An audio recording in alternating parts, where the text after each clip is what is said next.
Howard, are you on there? I'm here. Excellent. We got Howard. This is his 20th year covering the NBA. He's going to talk to us everything about the MVP, what's going on with resting players. Howard, I can't wait to have you on here. He is the senior NBA writer at Bleacher Report. Howard, thanks so much for joining us. No, thanks for having me. So, Howard, let's start with what Kobe said this weekend about the league having co-MVPs. I never like that. I don't like when you break it up and you can't decide one or the other. For me, it's Russell Westbrook. But what do you think about this MVP race, and who do you think is the front runner, and who you think deserves that award? Yeah, the co-MVP thing is like a cute idea, Kobe, but it doesn't actually work that way mathematically. Like we all fill out individual ballots. There's over 100 of us filling out ballots. Like you couldn't create that intentionally if you wanted to. To me, James Harden is clearly the MVP, and I do say clearly the MVP. The NBA has a long tradition of this. It's not written in the rules anywhere. It's unspoken or it's an unstated thing, but there's 30, 35 years here where the MVP has come from a team that's top 2 or 3 in its conference and that wins at least 50 games. And Russell Westbrook's team is not going to win 50 games, and they're not top 2 or 3 in the conference. They're not a contender. And the MVP, if you want to loosely define it, and everyone's got their own definition, but my loose definition is that it is a combination of individual excellence and team success.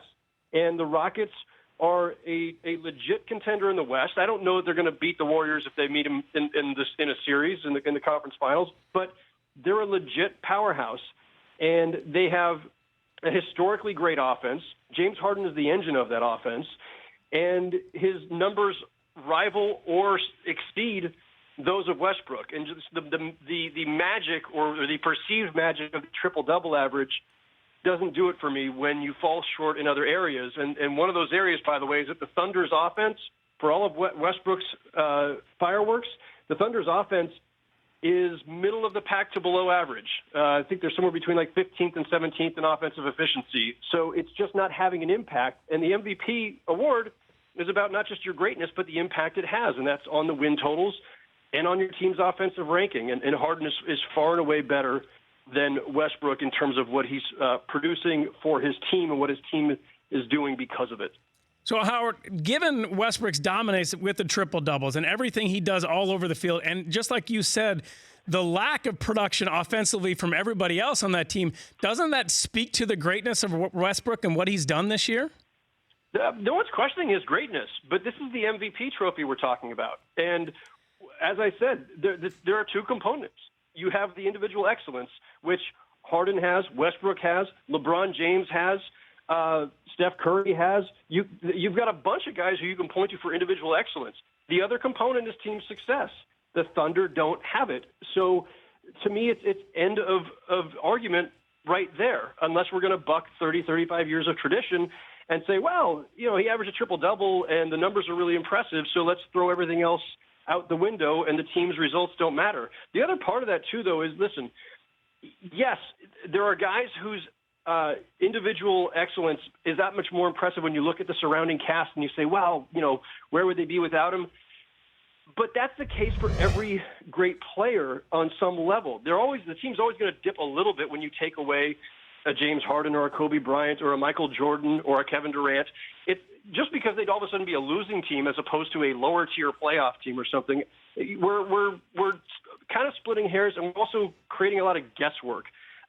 And Westbrook's surrounding cast isn't that bad. This is the core of a team that was still a deep playoff team last year, granted with Durant on it. And Harden's supporting cast there are no all-stars there. Their second best player was Dwight Howard. He left, and they got better. And guys like Clint Capella are having career years. So credit to James Harden for lifting up his supporting cast in a way that I'm not sure Westbrook really has. Well, you make a good argument, Howard, and I'm with you. I don't like the co-MVPs at all. But to me, the MVP, I don't really care about that. I mean, it's a nice award, and it's deserving for the guy who wins it. But what I care about, is the playoffs. And I'm the casual NBA fan who really starts watching in the playoffs. And when you look at the Eastern Conference, who's the number one seed at the end of the year? And Howard, does it really matter who the number one seed is? Is it Cleveland, and it doesn't matter if they're at home, if they have home court advantage or not? What's your opinion on that? If the Cavaliers get their stuff together, which it's not at the moment. The defensively, they're a disaster right now. They're struggling.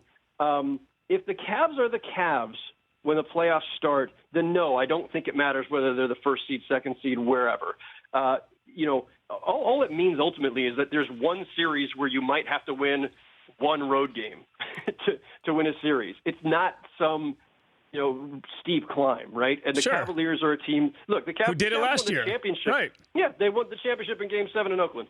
I'm not worried about the Cavs being able to win a road game if they're not the number one seed. What I am concerned about for them, if I were a Cavs fan, I would be concerned about the fact that they've had the second worst defense in the NBA since the All-Star break. That's the concern. The concern is, can they flip the switch and get back to the dominant defense that they were known for when they were winning the championship? Because if not, it doesn't matter whether they're first, second, third, wherever in the seedings, they're going to lose. There are some decent teams in the East, not as dominant, not as packed with stars, but Washington's a very good team and just beat the Cavs the other night. Boston's a very good team. Toronto, when they get Kyle Lowry back, will be a very good team. Those are teams that are capable of beating Cleveland if Cleveland is not at its sharpest. And right now, the Cavs are not sharp. So that's the bigger concern. Sure. Well, speaking of flipping the switch, Golden State seems like they've done that. They won 7 straight. They're rolling now. Steve Kerr says Kevin Durant's at least a couple weeks away from coming back. Is there any reason to have him come back before the end of the regular season and just let him wait, let him be healthy, let him be rested, and bring him back when they really need him, when they care about in the playoffs? You don't want to mess around too much. I mean, I'd say this in both directions, actually. You don't want to get cute and rest him too long and either lose games that you shouldn't have or put yourself in a perilous position in the first round by overestimating yourselves. But you also don't want to, get too cute in the other direction and play him before he's ready. So the key thing here is to not take into consideration any of those things. The key is to listen to your medical staff, listen to Kevin Durant, and figure out when he's truly ready to be back out on the court. If he's ready, then you bring him back out, because timing and chemistry and all these other things that go into having your team perform at its best, it does require guys back on the court together. And after he's missed 6 weeks or more, you're going to want him out there to get back in rhythm with everybody. They were playing incredibly dominant ball before he checked out, before he got injured. They've been very good without him, but you need him back, and you need everybody in sync with each other if you want to win the championship, because San Antonio is going to be tough. Houston's going to be tough. Whoever comes out of the East. So you want Durant back in rhythm with guys. So whenever he's ready, truly ready, if there's no risk of re-injury, that's when you bring him back. Yeah, and I think he's so great. He's going to be able to get himself ready and prepared, whether that's through practice or playing in games. And you want him healthy when it comes playoff time. That's what matters most to that team. But that's been the story of the NBA so far over the last week or so, is resting players. You heard Patrick Beverley come out and say that he didn't agree with it, and some pretty strong language. And it's been a big topic of debate. Should you rest players, and should you not play your best guys? I'm of the mindset that you do whatever's best for your team, whether that's resting a player, getting ready for the playoffs, however you feel that you prepare your team the best. I don't care if a fan is upset that your best player didn't play necessarily in a game. I'm trying to win a championship, and I'm going to prepare myself that way. But there's been a lot of controversy on both sides of that. Where do you stand, Howard? Well, the team's, to your point, Jay, the team's first highest commitment is to the health and welfare of its players. Not only whether it's what's best to win a championship, but what's best to keep your players healthy and to ensure the longevity of their careers. So that's your first commitment, and you've made, as a team, an incredible financial commitment to these guys as well. So it's an investment that you need to protect. All that said, sports is entertainment. There are customers who are paying a lot of money, especially those who are going and watching these games in person. But even if you are simply subscribing on cable, those bills aren't cheap either. You do owe it to your fans to give them the best product as often as possible. But, so there's a balance here now. And in the past, the NBA has been satisfied to say, listen, we're not going to tell our teams how to manage the health or the rotations, the use of their players, that's up to them to decide.